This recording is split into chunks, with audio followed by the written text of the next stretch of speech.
Hello everyone, नमस्कार। मैं आपके अपने यूट्यूब चैनल हैरी क्लासेस में आपका बहुत बहुत स्वागत करता हूं। दोस्तों, जैसा कि हम कक्षा 12th का गणित पार्ट 1 प्रारंभ कर चुके हैं दोस्तों, और उसका अध्याय 1 संबंध एवं फलन हम कर रहे हैं दोस्तों, और आज हम पार्ट 7 करने वाले हैं। इससे पिछले वाले पार्ट में हमने दो संबंधों के बारे में समझा था। पहला था रिक्त संबंध, दूसरा था हमारा सार्वत्रिक संबंध। क्लियर दोस्तों? आज हम संबंधों के प्रकार पढ़ेंगे, और जो संबंध आज हम दोस्तों पढ़ेंगे वो इस चैप्टर के लिए आपके लिए बहुत ही इम्पोर्टेंट होंगे दोस्तों। तो बिल्कुल एकदम शांति के साथ आपको ये संबंध समझने हैं, क्योंकि अगर ये संबंध आज आपके समझ में आ गए तो समझ लेना आपका जो पहला चैप्टर है दोस्तों वो आपकी मुट्ठी में होगा। क्लियर दोस्तों? एक भी क्वेश्चन आपके दिमाग से बिल्कुल बाहर नहीं जाएगा, ये मेरी गारंटी है। क्लियर दोस्तों? तो ध्यान से समझना है जो भी आज हम पढ़ने वाले हैं। तो दोस्तों, सबसे पहले हम पढ़ने वाले हैं स्वतुल्य संबंध, जिसे रिफ्लेक्सिव रिलेशन भी कहते हैं दोस्तों। इसकी परिभाषा क्या है वो एक बार देख लेते हैं हम। समुच्चय ए पर परिभाषित संबंध आर स्वतुल्य संबंध कहलाता है यदि प्रत्येक ए बिलोंग्स टू ए के लिए ए बिलोंग्स टू आर प्राप्त हो। मुझे पता है दोस्तों कि इस डेफिनेशन को पढ़कर आपके कुछ भी समझ में नहीं आया होगा। क्लियर? तो दोस्तों, इस डेफिनेशन को अच्छी तरह से समझने के लिए हम कुछ उदाहरणों की मदद लेंगे यहाँ पर। क्लियर? तो दोस्तों, पहला उदाहरण हम देख रहे हैं यहाँ पे। यदि समुच्चय ए बराबर 1, 2, 3 है, तो दोस्तों इस समुच्चय ए पर परिभाषित कुछ संबंध मैं यहाँ पर ले रहा हूँ। क्लियर? वो आपको देखकर बताने हैं कि वो स्वतुल्य संबंध हैं या नहीं है, और उनको थोड़ा ध्यान से समझना है दोस्तों। पहला संबंध दोस्तों मैंने यहाँ पे लिख रखा है R1 = 1, 1, 2, 3, 3, 1, 3, 2, 1। क्लियर दोस्तों? तो आप पहले डेफिनेशन को पढ़िए, फिर इस संबंध को देखिए। तो डेफिनेशन क्या कहती है? समुच्चय ए पर परिभाषित संबंध आर स्वतुल्य कहलाता है यदि प्रत्येक ए बिलोंग्स टू ए। दोस्तों, ये बात आपको ध्यान से समझनी है कि हम उस प्रत्येक अवयव की बात कर रहे हैं, उस प्रत्येक अवयव की बात कर रहे हैं जो समुच्चय ए में उपस्थित है। क्लियर? और ए बिलोंग्स टू आर, इसका मतलब ये है कि जो समुच्चय ए में जितने भी अवयव उपस्थित हैं उन अवयवों के हमें इस तरह से कृमित युग्म नजर आने चाहिए रिलेशन के अंदर। कैसे? गौर से देखिएगा दोस्तों। समुच्चय ए के अंदर आपको 1 नजर आ रहा है, तो आप ये बात ध्यान से समझो कि रिलेशन के अंदर आपको 1, 1 भी नजर आना चाहिए। तो बिल्कुल वो भी नजर आ रहा है आपको। आप बोलोगे समुच्चय ए के अंदर 2 भी है, तो आप रिलेशन के अंदर चेक करो 2, 2 भी है। समुच्चय ए के अंदर 3 भी है, तो रिलेशन के अंदर 3, 3 भी है। यहाँ पे इसका मतलब ये हुआ कि समुच्चय ए के अंदर जितने भी अवयव उपस्थित हैं रिलेशन में उनके डबलेट्स वाले कृमित युग्म उपस्थित हैं। क्लियर दोस्तों? तो इस तरह से अगर हमें कोई भी संबंध प्राप्त होता है तो हम उसको क्या बोलेंगे दोस्तों? स्वतुल्य संबंध। क्लियर दोस्तों? तो इसका मतलब ये स्वतुल्य संबंध है। आप बोलोगे इन कृमित युग्मों का क्या होगा? तो दोस्तों, इनसे हमें कोई मतलब नहीं है। हमें सिर्फ मतलब है जो हमारे समुच्चय के अंदर अवयव हैं उनके ऐसे कृमित युग्म नजर आने चाहिए जिनमें दोनों संख्या हमारी बिल्कुल सेम हो। ठीक? तो हम उसको क्या बोलेंगे? स्वतुल्य संबंध। दोस्तों, दूसरा एग्जाम्पल लेते हैं। यहाँ पे एक हमें रिलेशन दे रखा है कि R2 बराबर 1, 1, 3, 3, 2, 1, 3, 2। दोस्तों, आप सोच कर बताइए ये जो संबंध है ये समुच्चय ए पर ही परिभाषित है। तो आप मुझे बताइए क्या ये संबंध स्वतुल्य संबंध है? तो आप ध्यान से देखिए कि समुच्चय ए के अंदर 1 आ रहा है, तो रिलेशन में 1,1 भी नजर आ रहा है आपको। समुच्चय ए के अंदर 2 नजर आ रहा है, तो रिलेशन के अंदर 2,2 नजर आ रहा है आपको? नहीं आ रहा दोस्तों। तो यही पॉइंट आपको पकड़ना है। तो आप क्या बोलोगे यहाँ पे कि 2 belongs to A, 2 belongs to A, लेकिन 2,2 नॉट बिलोंग्स टू R2। मेरी बात समझ में आ रही है दोस्तों? यानी कि समुच्चय ए के अंदर 2 उपस्थित है, लेकिन रिलेशन के अंदर 2,2 उपस्थित नहीं है। तो इसलिए ये दूसरा वाला संबंध स्वतुल्य संबंध नहीं है दोस्तों। तीसरा उदाहरण देखिए दोस्तों।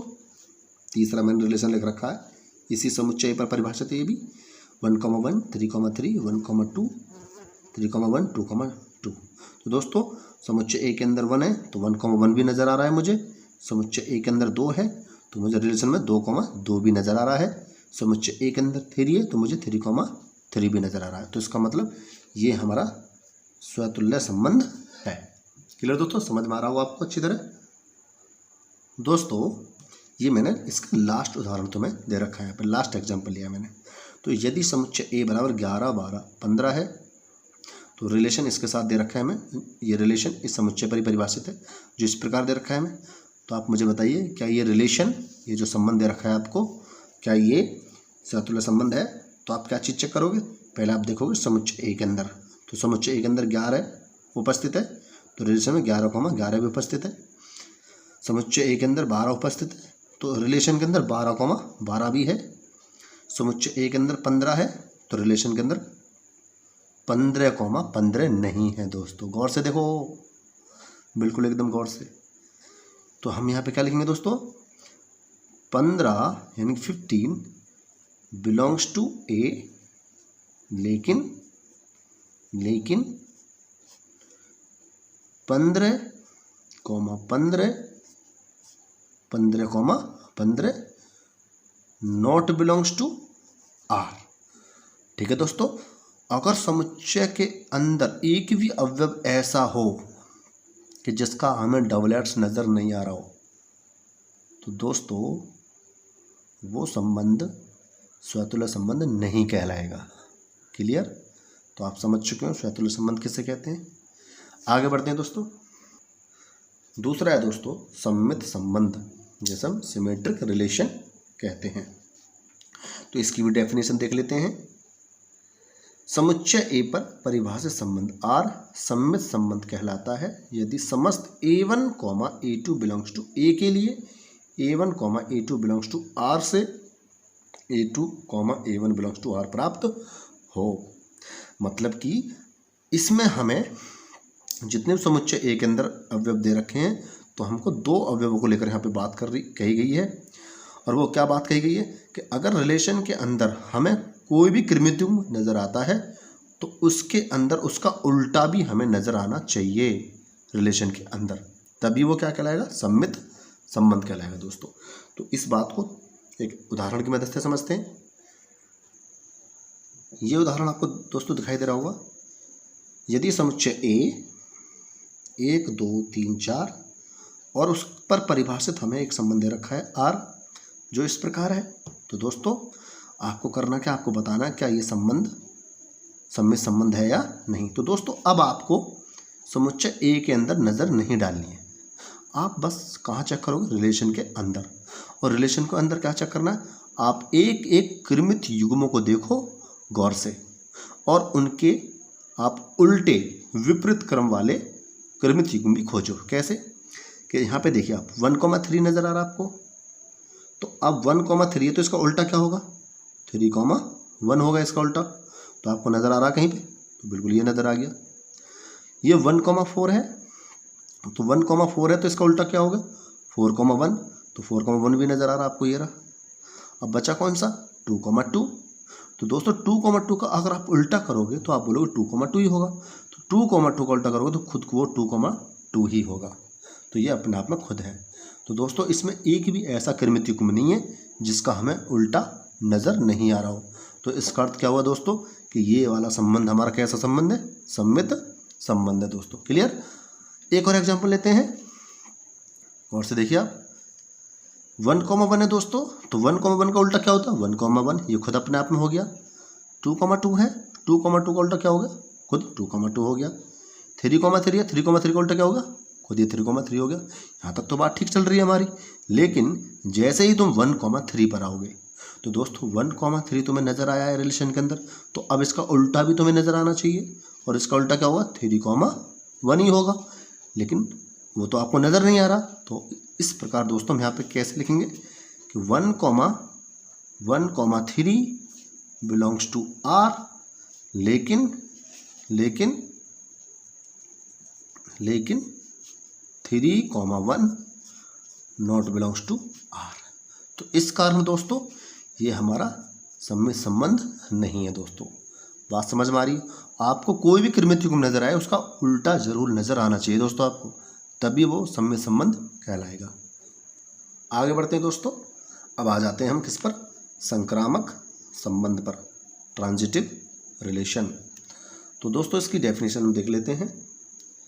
समुच्चय ए पर परिभाषित संबंध R संक्रामक संबंध कहलाता है यदि समस्त A1, A2, A3 belongs to A के लिए A1, A2 belongs to R तथा A2, A3 belongs to R से A1, A3 belongs to R प्राप्त हो। तो दोस्तों यहाँ पर हमें समुच्चय के अंदर 3 अवयवों को लेकर बात कही गई है, और 3 अवयवों से हमें ऐसे 3 कृमित युग्म खोजने हैं जो इस परिभाषा को संतुष्ट करते हों। लेकिन दोस्तों इस परिभाषा को देखकर आपको कुछ भी समझ में नहीं आ रहा होगा, तो हम क्या करेंगे, एक उदाहरण लेते हैं और उदाहरण की मदद से इसको समझते हैं। दोस्तों ध्यान से देखिए थोड़ा, उदाहरण मैंने यहाँ पे लिया है, यदि ए समुच्चय दे रखा है यहाँ पे 1, 2, 3, और यहाँ पे उस पर परिभाषित एक संबंध R1 दे रखा है। अब दोस्तों इसके अंदर आपको ये अवयव जो नज़र आ रहे हैं इनको आप गौर से देखिए।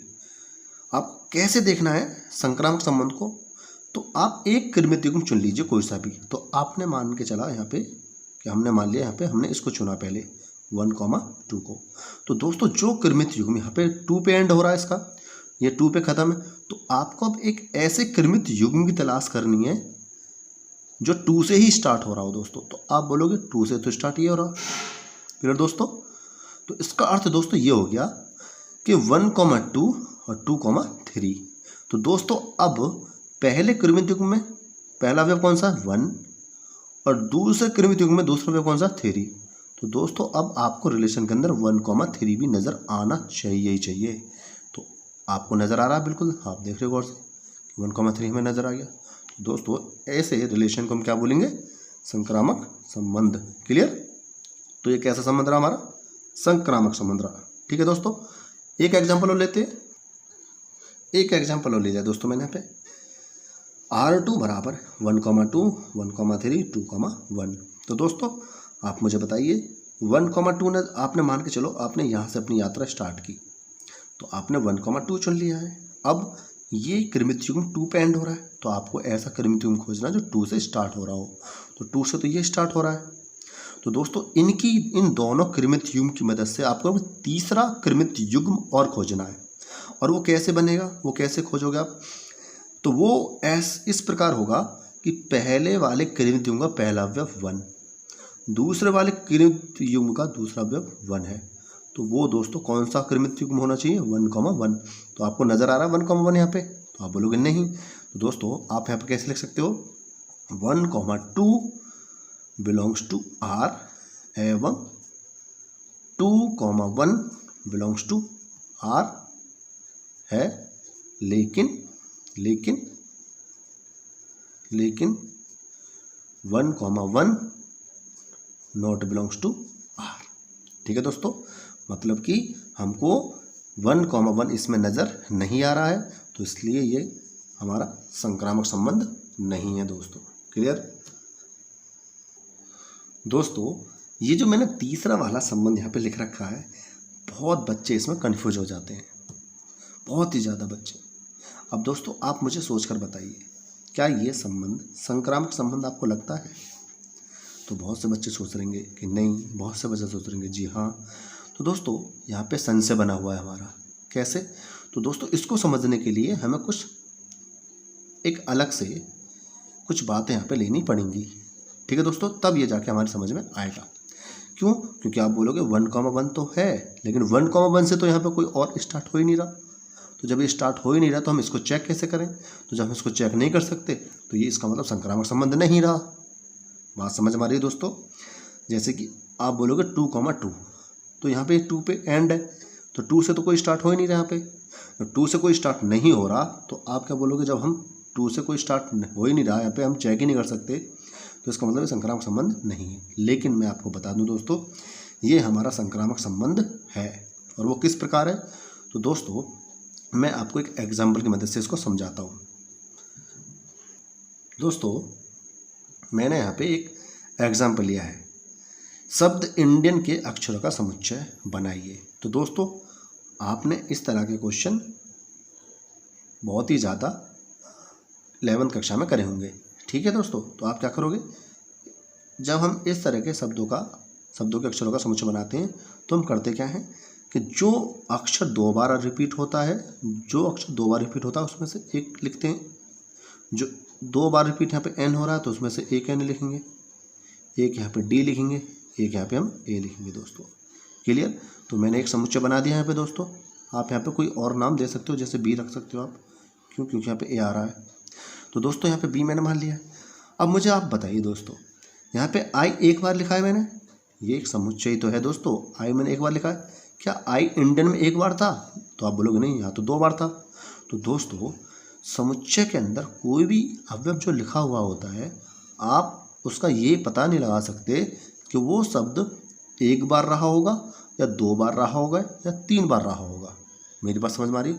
तो दोस्तों आप कल्पना कर सकते हो कि वो 2 बार भी रहा होगा, वो 3 बार भी रहा होगा। तो इसी प्रकार दोस्तों मैं क्या करता हूँ कि यहाँ पे जो ये 1,1, 2,2, 3,3 है दोस्तों, तो मैं इसको लिख सकता हूँ थोड़ा सा इस तरह से।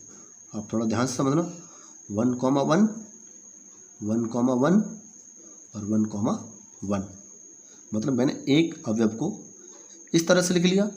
क्लियर? और ऐसे ही मैं इसको लिख सकता हूँ 2,2, 2,2, 2,2। क्लियर दोस्तों? और ऐसे ही लिख सकता हूँ मैं 3,3, 3,3, 3,3। बात क्लियर हो रही दोस्तों? अब मैंने ये कैसे लिख दिया 3 बार? क्योंकि हम संक्रामक संबंध में हमें 3 कृमित युग्म चाहिए। 3 कृमित युग्मों पे बात करते हैं, तो 3 मैंने यहाँ पे कृमित युग्म ले रखे हैं। तो दोस्तों देखो, ये 1,1 ये 1 पे एंड हुआ, तो ये 1 से स्टार्ट हो रहा है। तो जब मैंने ये दोनों से, मुझे तीसरा वाला क्या बनेगा मेरा कृमित युग्म? तो 1,1, तो वो आपको नज़र आ रहा है ये रहा। ऐसे यहाँ पे देखिए 2,2, यहाँ पे 2,2, ये 2 पे ख़त्म, ये 2 से स्टार्ट, तो पहला 2 और लास्ट का 2, तो 2,2 मुझे ये नज़र आ गया। ऐसे 3,3, ये 3 पे एंड, तो ये 3 से स्टार्ट, ये 3 से स्टार्ट है, तो मुझे पहला इसका और दूसरा इसका, तो 3,3 मुझे ये मिल गया। तो दोस्तों आपको समझ में आ गई होगी बात। तो इसका अर्थ ये हुआ कि ऐसा अगर कभी भी आपको, मतलब मैं समझा रहा हूँ यहाँ पे कि जितनी भी समुच्चय के अंदर अवयव हैं, अगर वो सारे के सारे डबलेट्स नज़र आते हैं, वहाँ पे सबके ऐसे कृमित नज़र आ जाते हैं जो बिल्कुल दोनों हमारी संख्याएं समान है यहाँ पे अंदर उसके, तो ऐसे हमारे संबंध क्या कहलाते हैं दोस्तों? संक्रामक संबंध कहलाते हैं दोस्तों। ठीक है? आप बोलोगे ये तो स्वतुल्य संबंध भी है, तो बिल्कुल आपकी इसमें कोई गलती नहीं है, ये स्वतुल्य संबंध भी है। क्यों? क्योंकि आप देख सकते हो समुच्चय एक के अंदर जितने भी यहाँ पे अवयव है उनके डबलेट्स नज़र आ रहे हैं आपको, तो ये एक स्वतुल्य संबंध भी है दोस्तों। क्लियर? ये बात आपको समझ में आ गई होगी दोस्तों। अब आप बोल रहे होंगे कि ये तो एक सम्मित संबंध भी है, तो बिल्कुल दोस्तों एक सम्मित संबंध भी है ये। क्यों? क्योंकि 1,1 है तो 1,1 का उल्टा 1,1, 2,2 नजर आया तो 2,2 का उल्टा खुद 2,2 है, 3,3 नजर आया तो 3,3 का उल्टा खुद 3,3 होता है। तो ये एक सम्मित संबंध भी है दोस्तों। ठीक है दोस्तों, ये बात आपको अच्छी तरह समझ में आ गई होगी। आगे बढ़ते हैं दोस्तों। अब बढ़ते हैं आगे। तुल्यता संबंध, इक्विवेलेंस रिलेशन। यदि समुच्चय ए पर कोई संबंध आर तुल्यता संबंध कहलाता है यदि संबंध आर तुल्यता हो, संबंध आर सम्मित हो, संबंध आर संक्रामक हो। अर्थात तुल्यता संबंध हम उस संबंध को बोलेंगे दोस्तों जो संबंध स्वतुल्य भी होगा, सम्मित भी होगा और संक्रामक भी होगा दोस्तों। तो आप बोल सकते थे कि जी सर आपने अभी एक ऐसा हमें उदाहरण बताया था, मैं ऊपर की ओर आता हूँ, तो ये कौन सा उदाहरण था, R3 वाला दोस्तों। तो ये R3 जो मैंने यहाँ पे तुम्हें संबंध दे रखा है दोस्तों, ये कैसा संबंध है, ये देखो स्वतुल्य संबंध भी है, ये सम्मित संबंध भी है और ये संक्रामक संबंध भी है। तो दोस्तों ये इस तरह के संबंध को हम क्या बोल सकते हैं, तुल्यता संबंध। तो दोस्तों मैंने यहाँ पे एक इसका उदाहरण भी ले रखा है, नीचे आप देखिए गौर से। तो मैंने यहाँ पे क्या रखा दोस्तों कि यदि समुच्चय ए बराबर 1 2 3 4 है तब, तो इसका रिलेशन दे रखा है, ये संबंध दे रखा है एक हमें जो समुच्चय ए पर परिभाषित है। तो दोस्तों पहले आप चेक करेंगे क्या, पहले आप यहाँ पे आपको चेक करना है स्वतुल्य संबंध कि ये स्वतुल्य है या नहीं है। दोस्तों आपको क्या चेक करना है, पहले स्वतुल्य संबंध। तो दोस्तों मुझे बताइए क्या ये स्वतुल्य संबंध है। तो स्वतुल्य संबंध की पहचान सिर्फ छोटी सी ध्यान रखिए आप, एक नज़र समुच्चय के अंदर डालिए और दूसरी नज़र आप रिलेशन के अंदर डालिए। कैसे, पहले आप समुच्चय ए के अंदर देखिए, पहला वेब कौन सा 1, अब रिलेशन में आ जाइए तो इसका 1,1 नज़र आ रहा, बिल्कुल आ रहा है। अब आगे बढ़िए 2 भी है इसमें समुच्चय में, तो रिलेशन में 2,2 भी है, 3 है 3,3 है, 4 है तो 4,4 भी है। ठीक है दोस्तों, तो इसका मतलब कैसा संबंध रहा, ये हमारा स्वतुल्य संबंध हो गया है दोस्तों। ठीक है, अब बात करते हैं किसकी, सम्मित संबंध की। सम्मित संबंध किसे कहेंगे दोस्तों, जिसमें हमें उल्टा नजर आए, कोई भी कृमित युग्म दे रखा है उसका उल्टा नजर हमें आना चाहिए। जैसे 1,1 का उल्टा खुद ये 1,1 ही है, 2,2 का उल्टा खुद 2,2 है, 3,3 का उल्टा खुद 3,3 है, 3,1 का उल्टा क्या होगा 1,3, बिल्कुल ये रहा। 4,4 का उल्टा 4,4 खुद होता है, 2,4 का उल्टा 4,2, तो सारे के सारे मिल गए, तो ये क्या है, हमारा सम्मित संबंध भी है। ठीक है दोस्तों, अब बढ़ते हैं नेक्स्ट, कौन सा, संक्रामक संबंध। तो दोस्तों संक्रामक संबंध में क्या करते हैं, संक्रामक संबंध। तो दोस्तों गौर से देखिए 1,1 पकड़ा आपने, मान के चलो ये अब कर्मित युग्म पकड़ लिया, तो अब यहाँ ये 1 पे एंड हो रहा है, तो आपको अब ऐसा खोजना जो 1 से स्टार्ट हो रहा हो, तो आप बोलोगे 1 से स्टार्ट, तो ये भी हो रहा है, ठीक है ना, तो ये इसको भी पकड़ लीजिए आप। तो 1,1 और ये 1,3, तो इसका पहला वाला कौन सा बन गया 1 और इसका एंड का कौन सा है यहाँ पे 3, तो 1,3 अब आपको देखना है, तो 1,3 नज़र आ रहा, तो ये खुद अपने आप में है 1,3। ठीक, अब यहाँ पे 2,2 है, अब 2 पे ये ख़त्म है, तो 2 से कौन सा स्टार्ट हो रहा है दोस्तों, तो आप बोलोगे 2 से स्टार्ट हमारा यहाँ पे ये वाला हो रहा है, 2 से स्टार्ट हो रहा है, तो इसका पहला वाला वेव कौन सा 2, इसका लास्ट वाला वेव कौन सा 4, तो 2,4 अब आपको नज़र आना चाहिए, तो ये खुद अपने आप में है। 3,3 पकड़ लिया आपने, आप इस 3,3 को देखिए, अब यहाँ पे कोई 3 से स्टार्ट हो रहा है, तो आप बोलोगे बिल्कुल ये रहा, 3 से ये स्टार्ट ये हो रहा है, तो इसका 3 और इसका 1, तो 3,1 है, तो ये खुद अपने आप में। तो दोस्तों आपको सारे के सारे यहाँ पे ऐसे सभी के सभी अवयव या कर्मित युग्म नज़र आ रहे होंगे जो हमारी संक्रामक संबंध की परिभाषा को संतुष्ट कर रहे हैं यहाँ पे। तो हम बोल सकते हैं दोस्तों कि ये कैसा संबंध है, संक्रामक संबंध भी है दोस्तों। तो दोस्तों ये जो मैंने 4 संबंध आज आपको बताए दोस्तों, इन चारों के चारों संबंधों के बेस पर आपकी प्रश्नावली 1.1 डिपेंड है दोस्तों। क्लियर, अगर आपको ये चारों के चारों संबंध अच्छी तरह समझ में आ चुके हैं दोस्तों, तो मैं गारंटी देता हूँ एक एक क्वेश्चन आपकी दिमाग में बिल्कुल समझ में आएगा। क्लियर दोस्तों, तो तब तक के लिए नमस्कार, धन्यवाद, जय हिंद दोस्तों।